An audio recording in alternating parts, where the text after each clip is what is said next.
Hello Sudheer చంద్ర గారు. Hello అండి. మనిషి 30 దాటిన తర్వాత ఎటువంటి రియాలిటీని యాక్సెప్ట్ చేసి ముందుకెళ్లాల్సినటువంటి అవసరం ఉంటుందంటారు? ఎందుకంటే కొంతమందికి చెప్తూ ఉంటారు ఇంట్లోనే, 7 గడిదల వయసు వచ్చిన వాడికి ఏం అర్థం కావట్లేదు అని. బట్ 30 దాటింది అని అంటే మనల్ని మనం కాన్షియస్గా అలర్ట్ చేసుకోవాల్సినటువంటి అవసరం, అలారంలో పెట్టుకోవాల్సినటువంటి అవసరం చాలా ఉంటుంది. 30 దాటిన తర్వాత ఏ ఏ విషయాల మీద ఫోకస్డ్గా ఉండాలి? ఎందుకంటే ఇవి లైఫ్ స్కిల్స్ ఎక్కడ పడితే అక్కడ చెప్పరండి. ఇప్పుడు మీరు నేను కాబట్టి డిస్కస్ చేసుకుంటున్నాం, ప్రతి ఒక్కరికి అవసరం అదే. సో కుదిరితే మీరు ఈ వీడియోని డౌన్లోడ్ చేసి పక్కన పెట్టుకొని ఉంచుకోండి. 200% నాగరాజు గారు. ఎందుకో చెప్తాను. 15 ఏళ్ళ కల్లా 10th రావాలి, 17 ఏళ్ళ కల్లా ఇంటర్ కంప్లీట్ చేయాలి, లేకుంటే ఈ వయసుకి ఇది చేయాలి, ఈ వయసుకి ఇంత చదువుకోవాలని చెప్పి అలా డిఫైన్ చేశారు. కానీ ఒక ఏజ్ దాటి ఉద్యోగం మొదలుపెట్టిన తర్వాత ఆ టైంలో ఏమేం చెయ్యాలి అని చెప్పి ఏ స్కూల్లో ఏ సిలబస్లో ఉంది, ఎవరు నేర్పిన కూడా నేర్పారు. తర్వాత అయిపోయిన తర్వాత అరే నీకు తెలియదు ఈ మాత్రం అంటారు. ఎవరు చెప్పారు తెలియడానికి? ఈరోజు 30 ఏళ్ళ వయసు వచ్చినప్పుడు మ్యాండేటరీగా చేయాల్సిన పనులు, నెంబర్ కూడా బాగుంది కాబట్టి నేను 30 పనులు చెప్తానండి. 30 ఏజ్లో 30 పనులు మ్యాండేటరీగా చేయాలి. ఓకే, ఒకేసారి అన్ని పాయింట్స్ చెప్పడానికి వీలైతే మాత్రం కవర్ చేస్తాను, లేకుంటే ఓ పని చేద్దాం, ఈ వీడియోలో 15 పాయింట్స్ చేద్దాం. ఓకే, నెక్స్ట్ పార్ట్ 2లో వాళ్ళకి ఇంట్రెస్ట్ ఉంటే మాత్రం మిగతా 15 అప్పుడు చేస్తాను. ఎందుకంటే వాళ్ళకి అవసరం లేకుండా మనకెందుకు? అవును, ఓకేనా? సో కానీ ఖచ్చితంగా ఈ వీడియో మాత్రం ఆయన చెప్పినట్టు 30 దగ్గర అయ్యే వాళ్ళు, 30 ఏజ్ నుంచి ముందెళ్ళే వాళ్ళందరూ దీన్ని సేవ్ చేసి పెట్టుకోండి. మీరు ఎన్ని పాయింట్స్లో ఉన్నారో కూడా కామెంట్ సెక్షన్ రాయండి. ఏ పాయింట్స్ మీరు ఆల్రెడీ సక్సెస్ఫుల్గా రన్ చేస్తున్నారు. దాంట్లో ఫస్ట్ది మోస్ట్ ఇంపార్టెంట్ ఏంటి తెలుసా? Financial thing. ఫైనాన్షియల్ సెటిల్మెంట్ అనాలో, ఫైనాన్షియల్ ప్లానింగ్ అనాలో, ఏదైనా సరే ఫైనాన్షియల్ ఆస్పెక్ట్లో చాలా చాలా ఫోకస్డ్గా ఉండాలి.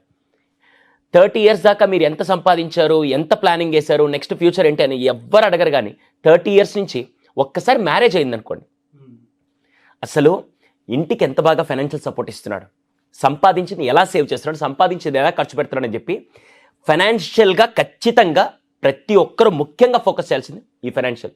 రేపటి రోజున ఎవరు ఏ విషయంలో వచ్చి సహాయం చేస్తారు, కానీ ఫైనాన్షియల్లో మాత్రం మన రెస్పాన్సిబిలిటీ.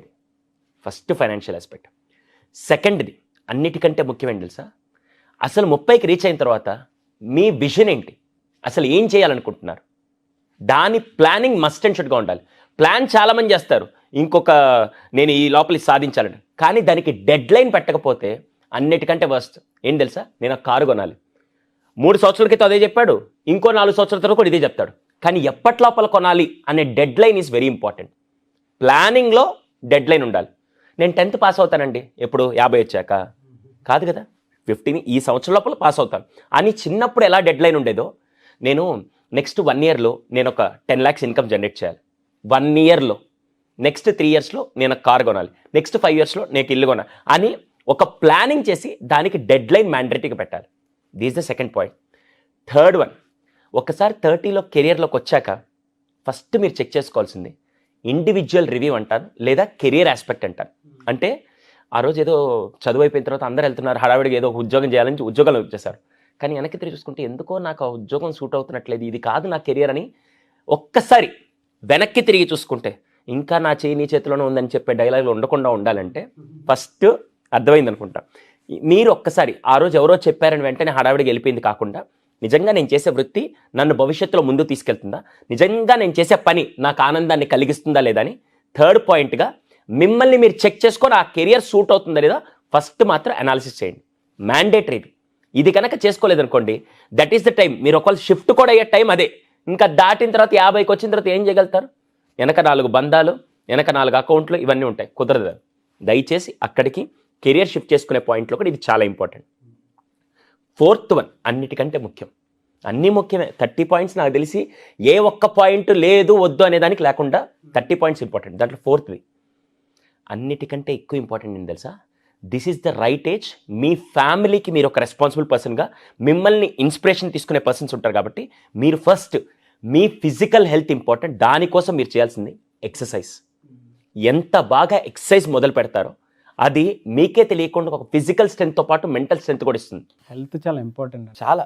దాంట్లో మీరు దాని తగ్గట్టే సప్లిమెంట్స్ తీసుకోవాలి. తీసుకునే విటమిన్స్ కానీ, తీసుకునే ఫుడ్ కానీ, తీసుకునే ప్రతిదీ కూడా జాగ్రత్తగా చేసుకుంటూ ఎక్సర్సైజ్ పూర్తిగా చేస్తే డెఫినెట్లీ అది మనకు ఒక మెంటల్ ఎబిలిటీ స్ట్రెంత్ డెవలప్ చేస్తుంది. చాలా చాలా ఎక్సర్సైజ్ చాలా అవసరం. 30 నుంచి ఎవరైనా సరే ఎక్సర్సైజ్ చేయమనే నేను పర్సనల్గా చాలా సజెస్ట్ చేస్తాను. ఖచ్చితంగా. అది 4th పాయింట్. 5th వెనకాల భారాలు ఉండకూడదు అంటారు కదా.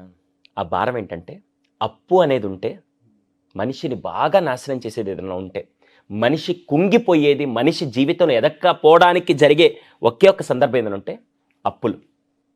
కొన్నిసార్లు కుటుంబ అప్పులు కూడా ఉంటాయి, అవైనా తీర్చండి.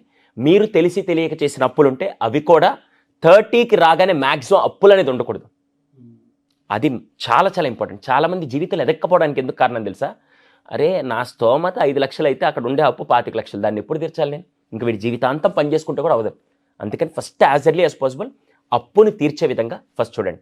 This is 6th point. 7th పెళ్లి చేసి చూడు, ఇల్లు కట్టి చూడు. మనకంటూ ఒక ఇల్లు. రేపటి రోజున మనం ఉన్నా లేకున్నా ఏంట్రా వీళ్ళు ఎక్కడ ఉంటారంటే ఇద్దో నేను ఒక ఇల్లు కట్టాను. కొంతమంది ఫైనాన్షియల్ ఇల్లు కాకుండా చూడండి అని చెప్పి అంటారు. కానీ ఫస్ట్ నీకంటూ ఉండడానికి, నీదని చెప్పుకోవడానికి ఒక ఇల్లు వీలైనంత వరకు, అది చిన్న అపార్ట్మెంటు ఏదో ఒకటి, నీకంటూ ఒక ఇల్లు. ఈ 7th పాయింట్. ఈ 7 పాయింట్స్తో పాటు 8th ఏం తెలుసా? తెలిసి తెలియక కాలేజ్ అయిపోగానే, కాలేజ్ డేస్లో ఫ్రెండ్స్ వచ్చి మావా నువ్వు స్టార్ట్ చేద్దామని చెప్పగానే అప్పుడు కొన్ని లేనిపోని అలవాట్లు స్టార్ట్ అవుతాయి. అవును. దానివల్ల చాలా నష్టపోయిన సందర్భాలు కూడా ఉంటాయి. ఫైనాన్షియల్గా కానీ, పరువు పరంగా కానీ, క్యారెక్టర్ పరంగా కానీ, బిహేవియర్ పరంగా కానీ చాలా నష్టపోయి కూడా ఉంటారు. అటువంటి బ్యాడ్ హ్యాబిట్స్ ఏదైనా ఉంటే కట్ చేయడానికి దిస్ ఇస్ ద ఏజ్. ఎందుకంటే ఇప్పుడు మీకంటూ ఫ్యామిలీ రాబోతుంది. ఆ ఫ్యామిలీకి నువ్వు ఒక హెడ్ లాగా ఉన్నప్పుడు నిన్ను ఇన్స్పిరేషన్ తీసుకోవాలంటే ఆ బ్యాడ్ హ్యాబిట్స్ని కట్ చేయాల్సిన ఏజ్ కూడా 30. అవును. సో బ్యాడ్ హ్యాబిట్స్ కట్ చేసి 9th అన్నిటికంటే ఇంపార్టెంట్ ఏంటంటే, వయసులో ఉన్నప్పుడు బాడీ బాగా సహకరిస్తుంది, ఎన్ని వేసుకున్నా ఇది కడుపు గ్రైండర్ లాగా అన్నీ అరగబెట్టేస్తుంది, బాగానే ఉంటుంది. కానీ వయసు మీద పడినప్పుడు కూడా నేను ఇంకా వెళ్తా, బర్గర్ తింటా, బయట రోడ్డు మీద ఆయిల్ కాల్చి తింటా అంటే పోతారు. అందుకని ప్రశాంతంగా ఇంట్లో వండుకొని తినండి. అన్నిటికంటే ముఖ్యం. రోజు వెళ్ళి తింటే ఈ మిషన్ కూడా చెడిపోతుంది.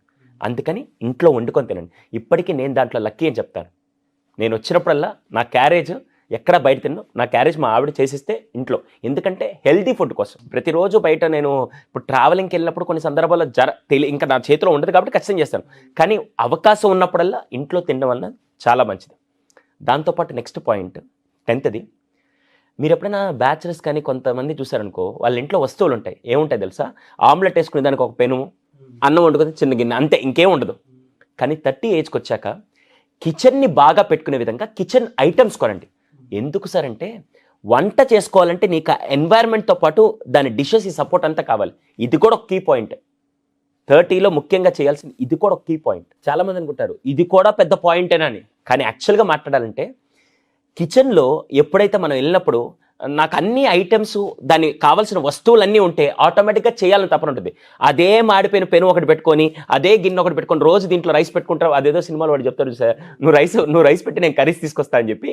అలాగే అయిపోద్ది మన బతుకు. ఫస్ట్ కిచెన్కి కావాల్సిన గ్రాసరీస్ కానీ, కావాల్సిన పాత్రలు ఇవన్నీ కొని పెట్టుకుంటే మీకే తెలియకుండా చెయ్యాలి, చూసుకోవాలి నా హెల్తీ అని చెప్పి అనిపించే విధంగా ఉంటుంది. సో అందుకని this the 10th point. 11th వచ్చేసరికి మీ గురించి మీరు తెలుసుకోండి. ఫస్ట్ మోస్ట్ ఇంపార్టెంట్ థింగ్, మీ గురించి మీరు తెలుసుకోండి.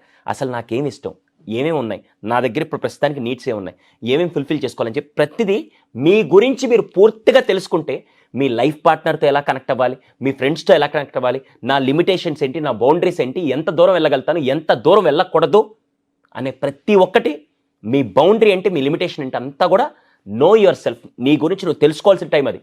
చిన్నప్పుడు తెలుసుకుంటే ఏమవుద్ది, నాకు కుర్రతనం కదా ఎంజాయ్ చేద్దాం అని చెప్పి అనిపిస్తుంది. కానీ ఈ టైంలో ఎంజాయ్ కాదు. నేను యాక్చువల్గా లేట్ నైట్ ఇంటికి రాకూడదు, ఒక బౌండరీ. వచ్చిందంతా తీసుకెళ్ళి ఖర్చు పెట్టకూడదు, ఒక బౌండరీ. అప్పుడు that is the right time. నా లిమిటేషన్స్ ఏంటి, నేనేంటి, నా వ్యక్తిత్వం ఏంటి, నేను ఎలా ఉంటే బయట వాళ్ళకి అది ఎఫెక్ట్ అవ్వదు, నేను ఎలా ఉంటే ఇంట్లో వాళ్ళకి బాగుంటానని చెప్పి ప్రతి ఒక్కటి తెలుసుకోవాల్సిన టైం 30. అందుకే no your self. 11th point. 12th మనం ఏం చేస్తామంటే, నేను అంబానీ లాగా ఉంటే బాగుండేది, నేను అదానీ లాగా ఉంటే బాగుండేది, నేను వాళ్ళలాగా, ఒరే నువ్వు ఇలాగా ఉండకపోతే చచ్చిపోతావు, నువ్వు ఫస్ట్ నీలాగా నువ్వు ఉండు. అవునా? వీలైనంత వరకు తక్కువ కంపేర్ చేసుకునేదని చూడండి. చాలామంది చేస్తే తప్ప ఏంటంటే, వాడు చూడు అసలు ఇల్లు కట్టేసుకున్నాడు, వాడు కారు, ఆ బతికేంది ఎట్లుంది అనగానే ఇంకా పక్కన వాళ్ళ మిస్సెస్ ఉందనుకో, అవును మీ బతికెట్టే తెల్లని నా ఎప్పుడూ కూడా నీ స్టాండర్డ్ ఏంటి, నువ్వు నెక్స్ట్ ఎలా చేయగలుగుతావు, ఎంత సంపాదించ అని మ్యాక్సిమం బయట ఎక్కువ కంపేర్ చేసుకుంటే నీ జీవితాన్ని మాత్రం అక్కడ నాశనం చేసుకోవద్దు. నీ పొటెన్షియల్ ఏంటి, నీ క్యాలిబర్ ఏంటి, ఎంత చేయగలుగుతావు, ఎలా చేయాలనే ప్లానింగ్ ఉండడం వేరు, కానీ ఎంతసేపు కంపేర్ చేసుకుంటే నిన్ను నువ్వు మాత్రం అక్కడ కిల్ చేసుకోవద్దు. This most important. కంపారిజన్లో చాలామంది దెబ్బతింటుంటారు. This the 12th point. Next 13th point. మనం సార్ ఆ రోజు అలా చేస్తుంటే బాడు, అనవసరంగా అవకాశం వదిలేసి వచ్చేసాను, అనవసరంగా నా జీవితంలో సాధించలేకపోయానని చెప్పి గతాన్ని తలుచుకొని ఏదో కోల్పోయానని చెప్పి మాత్రం రెగ్రెట్ ఫీల్తో మాత్రం ఉండకండి. అది ఏదైనా సరే, చిన్న విషయాలకి చాలామంది ఏమంటారంటే ఆ రోజు మా నాన్న చూపించిన ఉద్యోగం చేస్తుంటే బాగుండేదిరా, ఆ రోజు వాళ్ళని పెళ్లి చేసుకుంటే బాగుండేదిరా, ఆ రోజు అని చెప్పి నీ బతుకుని ఇక్కడ వదిలేసి ఆ రోజుకి వెళ్ళిపోతే మాత్రం జీవితాంతం బాధపడుతుంటాం. వీలైనంత వరకు ఆ రెగ్రెట్ ఫీలింగ్ని తగ్గించుకుంటూ రండి. చాలామందికి ఈ ఫీలింగ్ ఉంటుంది, ఆ రోజు ఆ కోర్స్ చదువుంటే బాగుండేది, మా నాన్న చెప్పినా వినలేదు, అయిపోయింది, ఇప్పుడు ఎందుకు. సో రెగ్రెట్ ఫీల్ మాత్రం ఎక్కువ అవ్వద్దు. 200% ఇది చాలా చాలా ఇంపార్టెంట్.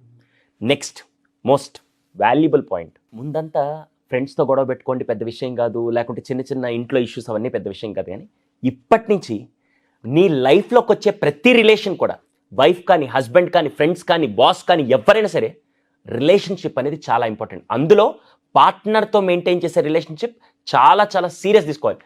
ఏముంది పెద్ద విషయం కాదు, హర్ట్ చేద్దాం, ఇలా బిహేవ్ చేద్దాం ఉండకూడదు.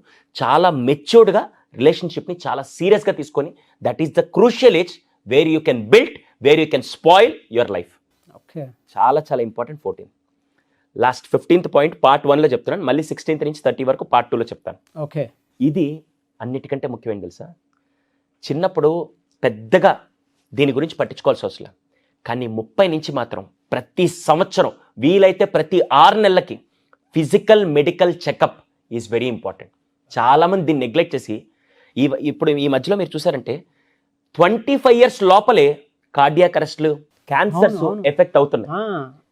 ఆఫ్టర్ లాక్డౌన్ కరోనా చాలా ఎఫెక్ట్ తోటి ఎప్పుడు అంటే ఏ ఏజ్కి ఏది అటాక్ అవుతుందో కూడా తెలియకుండా. అందుకని మన జాగ్రత్తలో మనం ఉండాలి. కాబట్టి 30 తర్వాత 30 ఏజ్ నుంచి ఎవ్రీ 6 months అది మీకు ఖర్చు అనుకున్నా పర్లేదు, మెడికల్ చెకప్ చేసుకొని మీరు ఎంత ఫిట్ ఉన్నారు, ఏవే బ్యాలెన్స్ చేసుకోవాలనేది ఖచ్చితంగా మ్యాండేటరీగా ప్రతి ఒక్కరు చెక్ చేసుకోవాల్సింది. లేకపోతే ఏదైనా జరగరాని పరిస్థితులు జరిగితే ఆ కుటుంబం ఇబ్బంది పడుతుంది. సో 30 yearsలో మ్యాండేటరీగా చేయాల్సిన ముఖ్యమైన పని physical health checkup, medical checkup mandatory చేయాలి. ఇది ఫస్ట్ ఫేజ్లో ఉండే 15 points. Second phase Baahubali part 2 లాగా ఉంటుంది. డెఫినెట్గా అండి. సో ఎవరికైనా కావాలి అనుకుంటే ఇంకొక 15 పాయింట్స్ మీకు కావాలి, కింద కామెంట్ బాక్స్లో పోస్ట్ చేయండి, డెఫినెట్గా దాని మీద చేస్తాం. థ్యాంక్ యూ అండి, thank you so much Sudheer sir. Thank you అండి.